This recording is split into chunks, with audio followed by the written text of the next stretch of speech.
Welcome to Java Forum. Now I am going to show you how to fix ORA-00910 error in Oracle Database 12c. So let me open the SQL Plus editor. So I am logging as a common user called CHAR, which I already created. Make sure that you have enough permissions to execute the SQL queries. Okay, now let me type one command. SQL command or query. So create table employees for name varchar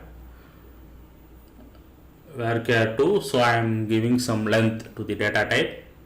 So it's thrown the error ORA-00910 specified length too long for its data type, which means that each data type has some length. Okay, so check the Oracle documentation, what are the data types can have what type of length. Okay, so varchar 2, I think it will accept 4000 as a data type length.